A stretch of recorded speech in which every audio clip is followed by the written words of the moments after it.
El libro de que les hablé en el segmento anterior es Diplomacia, de la autoría del señor Henry Kissinger. Es un libro bastante grueso, tiene 964 páginas, 966.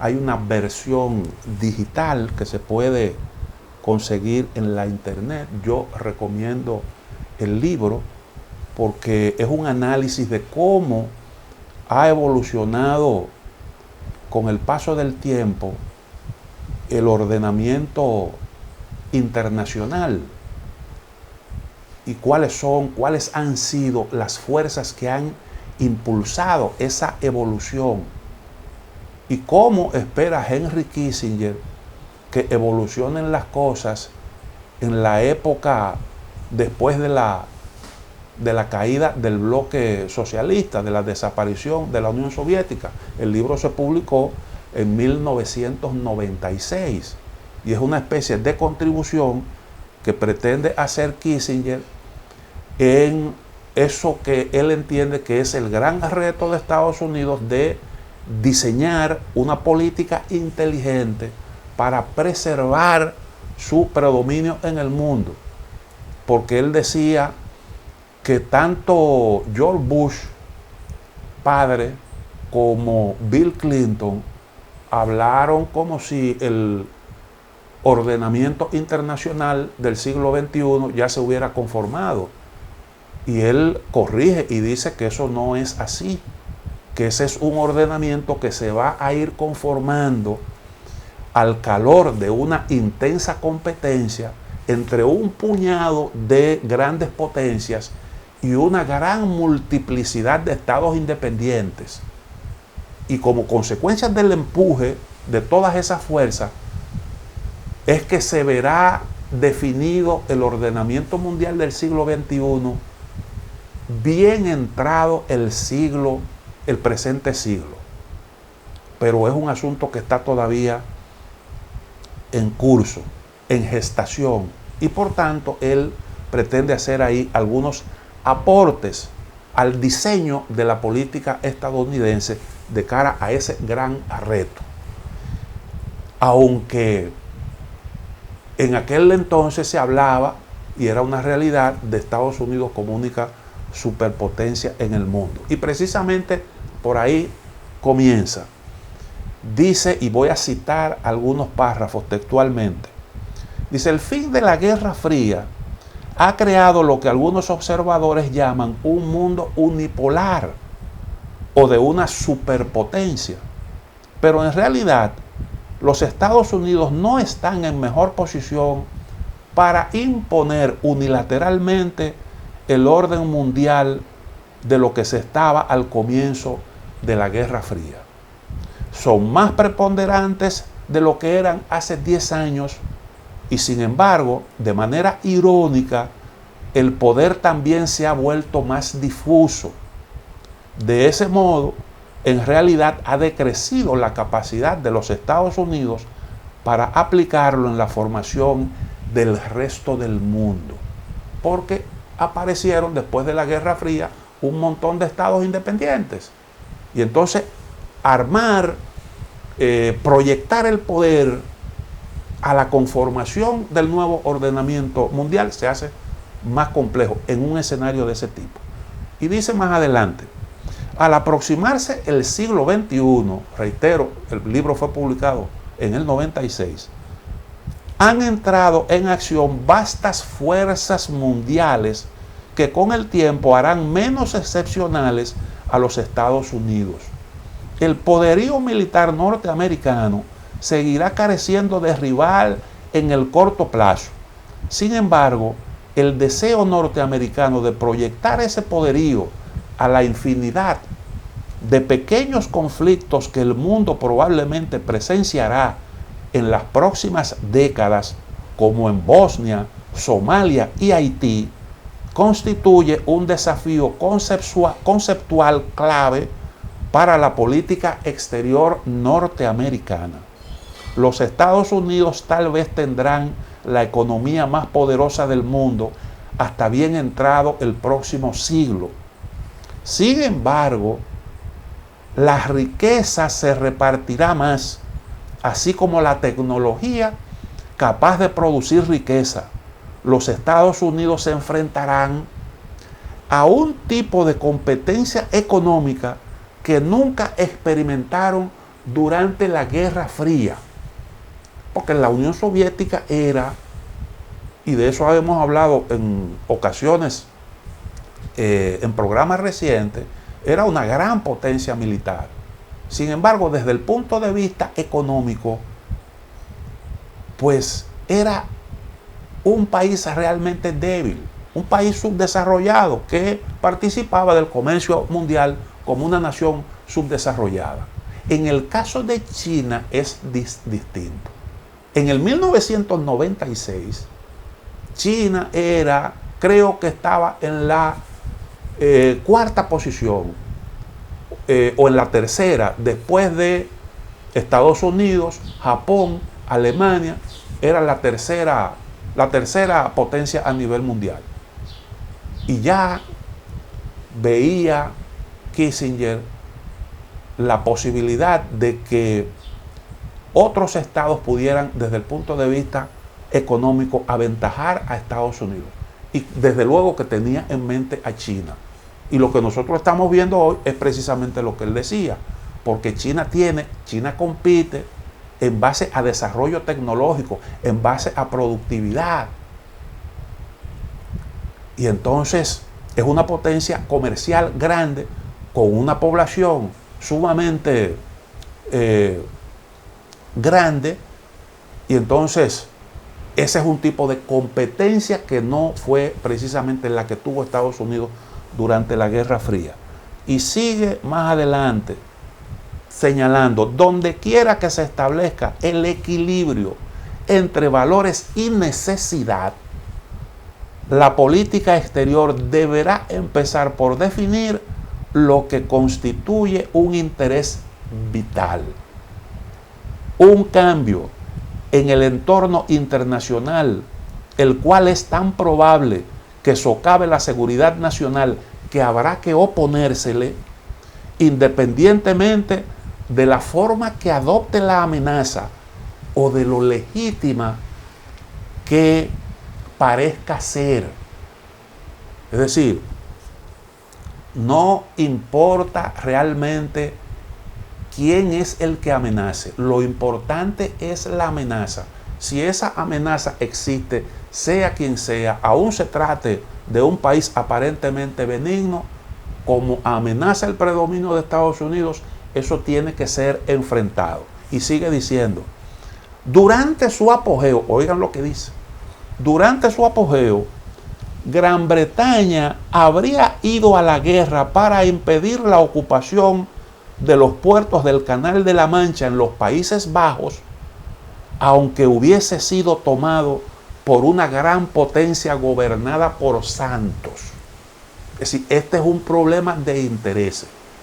Viene Jesucristo y se convierte en una amenaza para el predominio, para la hegemonía estadounidense, y a Jesucristo hay que llamarlo y decirle, mira, tu reino no es de este mundo, vuelve al cielo con tu Padre, porque aquí mandamos nosotros, los Estados Unidos de América. Eso es lo que está planteando. Y eso es lo que nosotros estamos viendo. ¿Por qué? Recuerden ustedes, cuando se produjo la revolución socialista de Mao Zedong en China, que Chiang Kai-shek se refugió en Taiwán, entonces la isla de Formosa, Estados Unidos protegió a Taiwán. Y Taiwán se desarrolló con apoyo occidental, porque era necesario crearle ahí una especie de contrapeso a ese poderío chino que surgía, a ese poderío comunista, a esa revolución socialista. Cuando las cosas cambiaron, entonces Estados Unidos necesitó a China para hacerle frente a la Unión Soviética, hizo causa común con los chinos, reconoció al Estado chino en perjuicio de Taiwán. Ese es un hecho que ocurrió.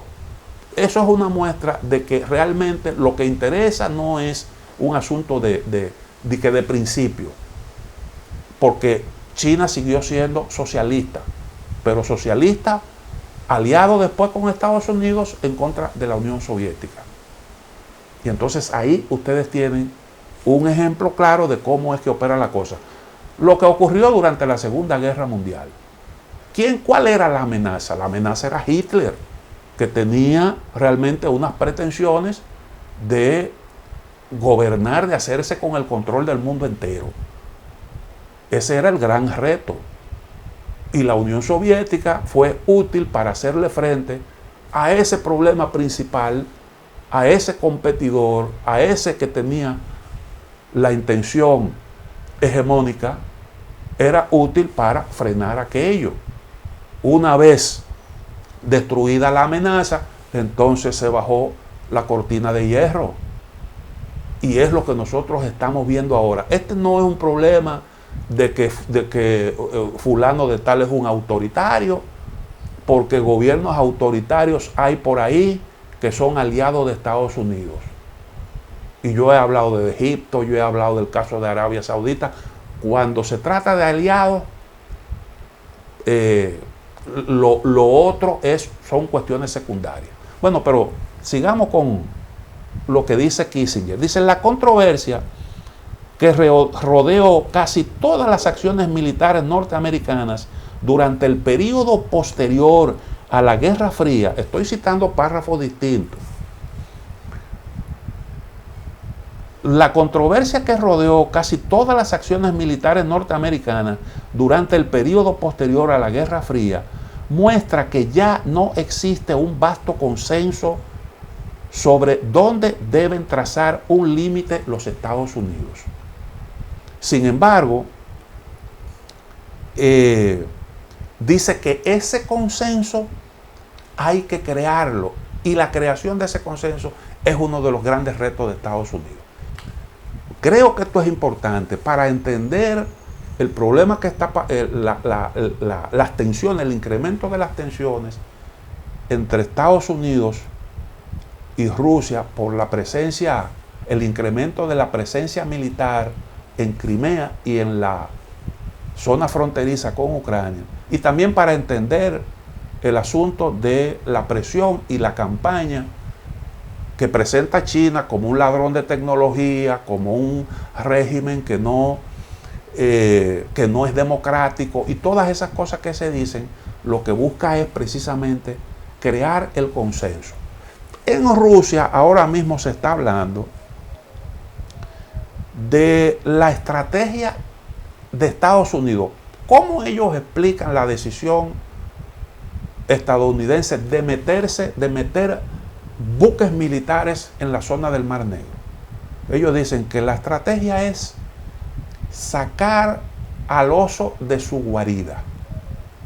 ¿Y qué se consigue con eso? Poner en tensión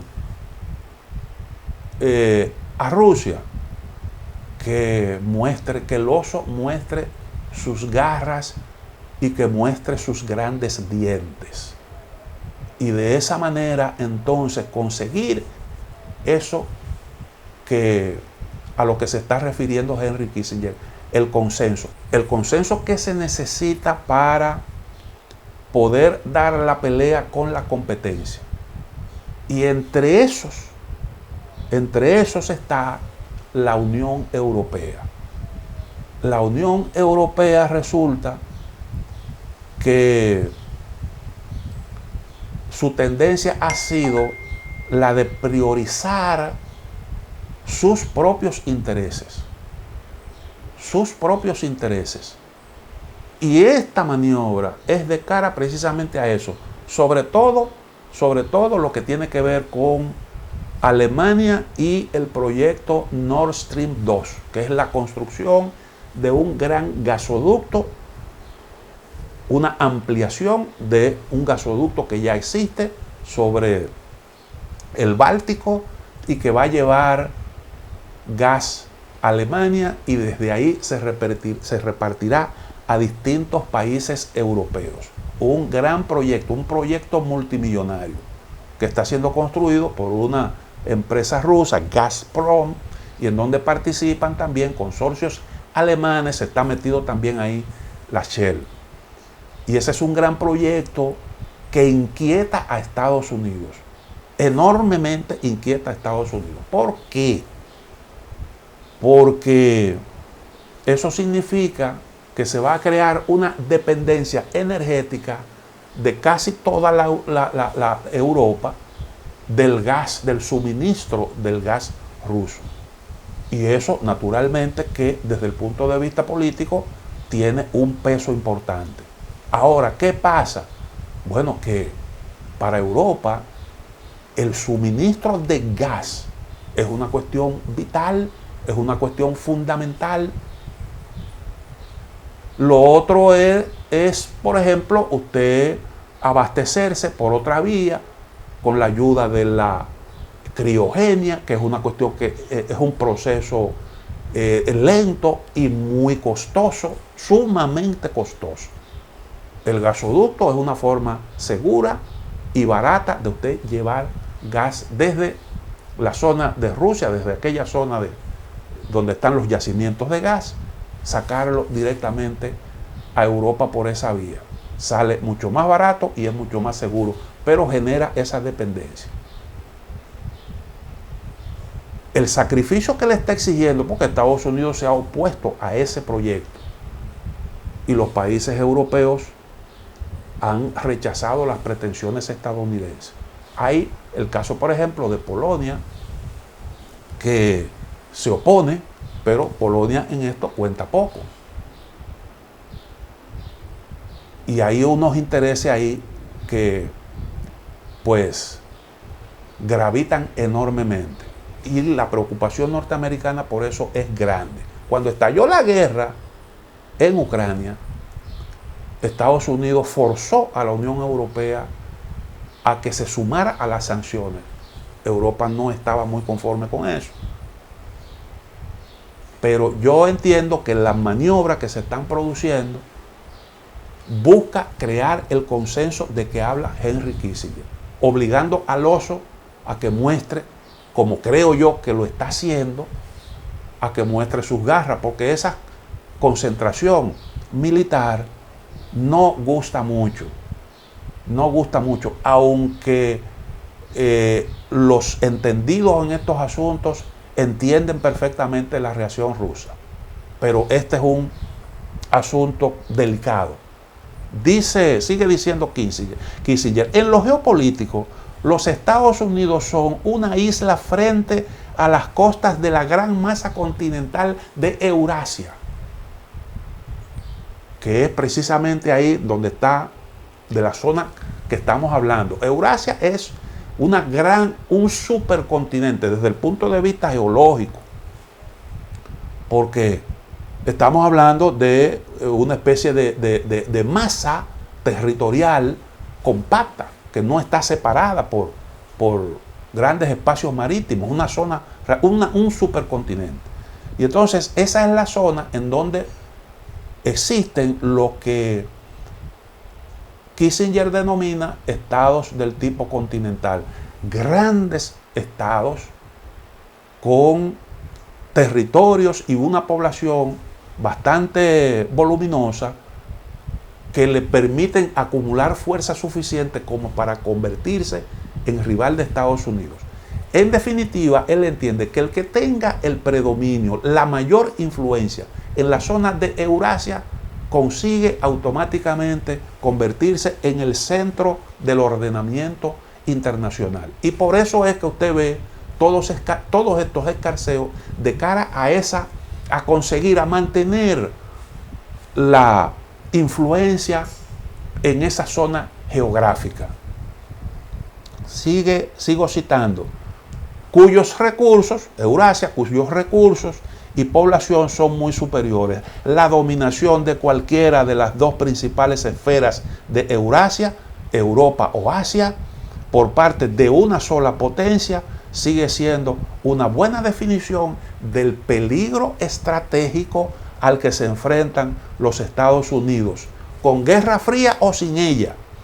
Semejante agrupación tendría la capacidad de superarlo económicamente y a la postre también militarmente.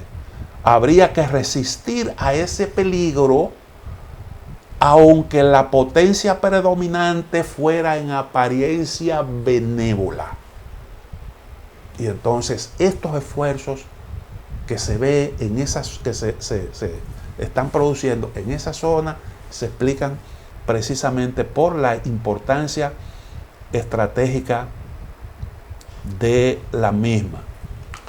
La abrumadora mayoría de las figuras rusas importantes, cualquiera que sea su inclinación política, sigue diciendo Kissinger, se niega a aceptar el desplome del imperio soviético o la legitimidad de los estados sucesores, especialmente Ucrania, cuna de la ortodoxia rusa.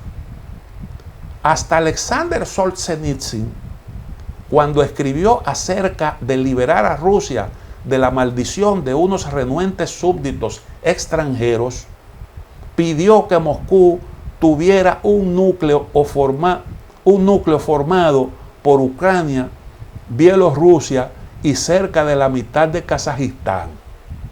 Y dice, bueno, pero si eso es lo que tú entiendes que debe producirse, entonces tú lo que estás es admitiendo la conformación de un superimperio, porque todo eso da poderío suficiente. Prácticamente el 90% del antiguo imperio. En el territorio de la ex Unión Soviética, ni todos los anticomunistas son demócratas, ni todos los demócratas se oponen al imperialismo ruso. Entonces, dice, a partir de ahí, él aconseja, recuerden, 1996, no apostarlo todo a la reforma interior y crear contrapesos a las tendencias previsibles. Porque él dice que esa es la naturaleza de los rusos. Y es verdad, porque los rusos siempre, desde los zares, siempre han tenido pretensiones de gran superpotencia con capacidad para jugar un rol importante en el mundo. Y entonces él dice, es previsible que aunque Rusia en aquel momento estaba haciendo un esfuerzo por no sucumbir y había acudido a la comunidad internacional con peticiones de ayuda, se puso en manos del Fondo Monetario Internacional y dio un viraje hacia el capitalismo y no tenía posiciones hostiles hacia Occidente, lo que Henry Kissinger aconsejaba era, dice él aquí, crear contrapesos a las tendencias previsibles. Y esos contrapesos, ¿ustedes saben qué es? El contrapeso es, primero, las bases militares que se fueron creando alrededor de todo lo que era, alrededor de Rusia, incorporando o aprovechando las relaciones que se establecieron con antiguas repúblicas soviéticas, y también entonces Ucrania, porque Ucrania era ya lo último que faltaba para completar el cerco. Lo he dicho también en varias oportunidades. Pero también se trata de un punto vital. Sobre ese aspecto voy a hablar un poquitito más adelante. Pero es importante subrayar ese asunto que creo que es vital. La OTAN es la mejor protección contra el chantaje militar, venga de donde venga. La Unión Europea es un mecanismo esencial para la estabilidad de Europa Central y Oriental. Se necesitan ambas instituciones, OTAN y la Unión Europea, para conectar los antiguos satélites y estados sucesores de la Unión Soviética con un orden internacional pacífico, dice él. Yo creo que lo que está diciendo es una cuestión obvia, aunque cuesta entender la actitud de Donald Trump hacia la Unión Europea, con la que entró en contradicciones y se alejó, y también con la OTAN, que sencillamente pues no priorizó durante su mandato. a pesar de que luce obvio que ambos son instrumentos poderosísimos, importantes para Estados Unidos. Con Joe Biden, con el triunfo de Joe Biden, las cosas han cambiado. Y la línea que está siguiendo Biden es precisamente esta que está describiendo aquí Henry Kissinger. Sin Europa, sostiene, los Estados Unidos se convertirán psicológica, geográfica y geopolíticamente en una isla frente a las costas de Eurasia.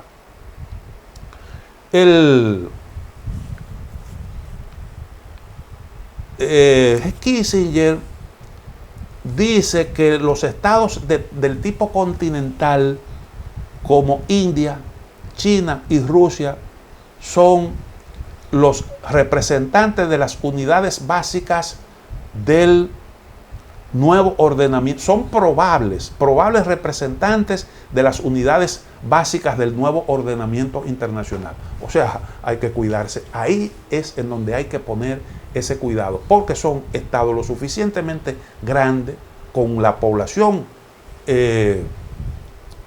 numerosa suficiente como para convertirse en gran rival de Estados Unidos. Los niveles de crecimiento de India son importantes. Son importantes. Fíjense que ahora se ha creado una unión, una alianza entre varios estados que se denomina Quad. Es una instancia informal que se llama Diálogo de Seguridad Cuadrilateral. Y ahí entran India, Australia, Japón y los Estados Unidos para confrontar con China precisamente en este proceso. Recuerden que Australia entró en severas contradicciones con China después del coronavirus, porque ellos acusaron a China de haber provocado eso, alineándose con Donald Trump. India tiene diferencias territoriales con China. A mí me parece que los chinos no han manejado bien eso, pero hay una parte de la frontera que no está claramente delimitada entre China e India, y ahí se encuentran a cada rato los soldados de los dos países y entran en conflicto. Y eso ha ido dañando las relaciones. Recuerden que India era parte del BRIC. India, Sudáfrica, Brasil, Rusia y China eran los BRIC. Es decir, los estados del tipo continental a los que Henry Kissinger le teme estaban en alianza. Estaban en alianza en el BRICS. El BRICS se ha debilitado después que ganó Bolsonaro en Brasil y después que hubo un cambio de gobierno y también un cambio de rumbo en India. Pero realmente lo del BRIC es un asunto que a los Estados Unidos eso le generaba mucha preocupación. Y una de las cosas que motivaron todo eso que se ha producido en Brasil es precisamente eso. Entonces, pues, sigo citando lo que dice Kissinger. Ya estamos terminando esta parte. Dice, de todas las grandes potencias y las potencialmente grandes, China es la que va más en ascenso. Los Estados Unidos ya son la más poderosa. Europa debe esforzarse por lograr una mayor unidad. Ya en aquel entonces Kissinger notaba ese problema que se ha ido agravando en el seno de la Unión Europea. Se produjo el Brexit. Ahora hay fuerzas políticas que cuestionan la conveniencia o no de esa alianza, de ese bloque. Y hay dificultades para ponerse de acuerdo, incluso sobre asuntos tan elementales como la vacuna en medio de una pandemia. Entonces, dice Europa debe esforzarse por lograr una mayor unidad. Rusia es un gigante que se tambalea. Estamos hablando de los años 90, reitero, pero Rusia ha emergido en un tiempo récord como una potencia renovada. Y entonces ha estado reclamando espacios de influencia perdidos y su rol de superpotencia importante en el mundo lo reivindica. Entonces, en cambio, y dice, Rusia es un gigante que se tambalea y Japón es rico, pero hasta hoy tímido. Desde luego tímido, porque recuerden las consecuencias que tuvo la Segunda Guerra Mundial sobre este país. Ellos se manejan de una forma muy cuidadosa, estando ahí, teniendo a China como vecino y también un país como Corea del Norte. En cambio, China, con tasas de desarrollo económico que se aproximan al 10% anual, China ha sido los últimos 20 años la economía más dinámica, con un crecimiento de ese tipo que le sumaban año tras año a China, una especie de Argentina. El 10% de crecimiento era agregarle al PIB algo tan grande como la Argentina. Y entonces, en cambio, China, con tasas de desarrollo económico que se aproximan al 10% anual, un fuerte sentido de la cohesión nacional y unos ejércitos cada vez más poderosos, mostrará el mayor aumento de estructura entre las grandes potencias. Eso lo vio claramente, aunque en el 96 China no era ni por asomo lo que es hoy, y él tuvo esa gran visión. Ahora, él hace referencia a un asunto importante aquí, la cohesión nacional, que yo en días pasados hablaba de eso, que es una de las grandes debilidades que tiene Estados Unidos, porque China tiene una gran cohesión, y eso le da fortaleza en la competencia en el plano internacional. Estados Unidos también tenía un alto nivel de cohesión, pero eso se ha roto en los últimos, se rompió con Donald Trump. Eso es un asunto que viene afectando a Estados Unidos desde hace un tiempo, antes de Donald Trump. Pero con Donald Trump eso llegó realmente a su clima. Y ha habido una polarización que indiscutiblemente debilita la posición estadounidense. El pueblo norteamericano sabía que Estados Unidos necesitaba un cambio de rumbo. Y como no se producía eso, se refugió en un político incorrecto como Donald Trump, que prometía darle la vuelta a la torta, como efectivamente lo hizo. Y por esa vía Estados Unidos, el pueblo norteamericano, forzó el cambio. Y ese cambio se está produciendo ahora con Joe Biden. No hay de otra, las políticas se están cambiando. Y el pueblo norteamericano, con el tiempo, creo que irá recuperándose, porque el consenso es difícil de conseguir hasta el punto de que internamente en Estados Unidos se rompió. No solo es la Unión Europea, no solo son otros aliados, que no es muy fácil de convencer que sacrifiquen sus propios intereses nacionales para garantizar que Estados Unidos siga como país predominante, con un costo tan alto como ese. Decirle, por ejemplo, a Alemania que prescinda del Nord Stream, cuando eso le garantiza a precios sumamente bajos un suministro estable de gas, que no lo va a conseguir por otro lado. El intento del gasoducto desde Qatar, pasando por territorio sirio, eso fracasó, y lo boicoteó Rusia porque sabía que eso era para sacarlo del negocio del gas en Europa. Y por eso ustedes ven que irrumpió en Oriente Medio en la forma en que lo hizo, a propósito del conflicto sirio y la irrupción ahí del Estado Islámico. Entonces, imagínense ustedes, por el mundo entero, Estados Unidos pidiéndole a los distintos países que no negocien con China, cuando en el caso de la Unión Europea es el primer socio comercial de la Unión Europea, China. Y por eso usted ve que antes de las elecciones, la Unión Europea firmó un acuerdo de inversiones con China.